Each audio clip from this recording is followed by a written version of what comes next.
Pandas are the most used data structure used for my data analysis. As I told you, you can think of a data frame just like a table, which is going to contain rows and column. Now, row can have your index and your column can have your meaningful names. Let's see that how you can create data frames using different ways. So in order to do that, first I'm going to again import my NumPy library, because what I'm going to do now is I am going to create a NumPy array, and using those NumPy array also I will be showing you how to create a data frame, right? Because it's basically you can do it with the help of lot many different ways.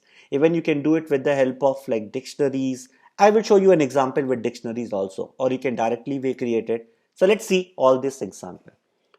Now, even you can create it with JSON objects, text files, CSV file, Excel file. We will see all of that. Okay, let's start. So for now, I am going to import NumPy as NP. So I just imported this. Now I'm also going to show you a different way of creating random values. So let's say I can say np dot random dot rand int. This means that I am going to create a random value which is of integer type. Now what's the property of it? I want the minimum value of this random is to be 20 and the maximum value I want to be 100. Okay, it cannot be more than that. But how many I want? I want basically maximum 20 length. So I'm just telling my size here by denoting that I'm going to create now a temp variable in which I'm going to have the value between 20 to 100, and I can have total values of size 20. So that is what this temp variable is going to have. It's going to, again you can see it's a NumPy, right? Now second thing is, let me create another way of doing it. Name is equal to, so this is another basically NumPy array. Here I'm going to say np dot random dot choice. See, this is again an interesting way of kind of creating a NumPy array. Now in this case I'm going to put some values. What is this choice going to do? Just hold on for a minute, you will get this answer. Abhay, I'm going to put the first value. Second value is, let's say, TechLove. This is, let's say, the second value. Third value is, let's say, Geeks Up. Okay. Fourth value is going to be Ankit. I'm just putting some random values. Now, how many of them? 20. So what it's gonna do? It is going to randomly choose these values. Means it is going to choose, let's say, so first of all, this 20 is making it clear that this name NumPy array can have maximum 20 values, not more than that. Okay, that is the first thing.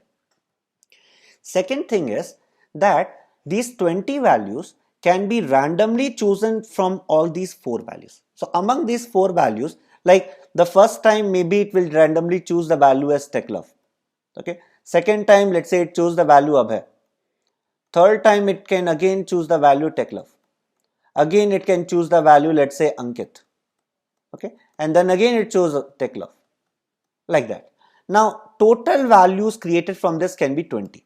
The length can be 20 from here. So this is what this statement is going to do for me. So this choice help us to basically tell that, okay, just choose it specifically from this list, nothing other than that. Okay, so that is basically what this is going to do for me. Let's come back.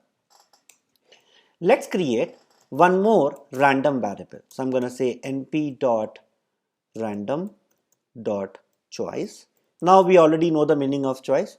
So let's keep some numeric values. Let's say 10, 11, 13, 12, 14. And then we can just say that I want again 20 values. So you can see that all these 3 variables going to contain my 20 values.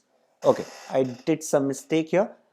Positional argument follows keyword argument. Think about it. What is where I have basically done this mistake? Now you should know how to basically debug all these things as well. If you come across such sort of issues, you should know how to kind of debug these things. So first of all, let's see from temp. So you can see that this is all good. Now here you can see that when I'm saying random.choice, I'm saying Abhay, Techlove, Geeksub, Ankit, and I have basically defining the value comma 20. And the last one, I have defined this value as choice. So where is the problem, right? So in order to even get this, see to this error. See, it's complaining basically for you for in the first part, which is random rand in, and there it is complaining that I don't know what you are talking with respect to size. See, it's very easy to catch that. It's complaining that in the size part, you have basically none of the value, right? So the thing what have happened, you have not defined it as equal to, because it should be an assignment operator, right? Otherwise, what is size? Have I defined any variable size? So that's the reason it was complaining for it. So you should be able to debug all this as well if you come across this sort of errors, okay? So now this error came up unintentionally, but it's good that it came up so that you also can see that what are the common mistakes which can also happen. Now let's create basically a zip of all this. I'm going to zip all of them now. So means we have already learned the meaning of zip in Python. So I'm just gonna do a zip, and on top of that a list of my temp variable, of my name variable, of my random variable. Now, so this is going to create a variable A which is containing all these three variables for me now. Now what I'm going to do, I am going to now create a data frame from it.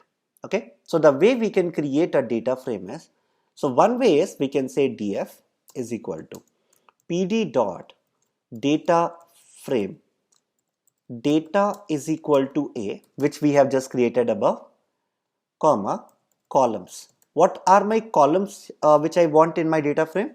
It should match basically with the same temp, comma name, comma random. So it's going to now contain these three columns like this. If I see df now, you can see a very nice data frame coming for you, right?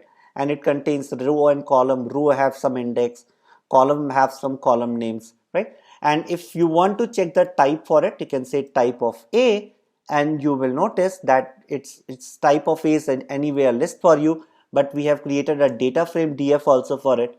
So you can see that it's telling you that it's a data frame. So this concludes that how you can create a normal data frame. I will also show you how to create a data frame with using dictionaries or some different ways, like how to create with the CSV files and all that. That we're gonna do as a next topic.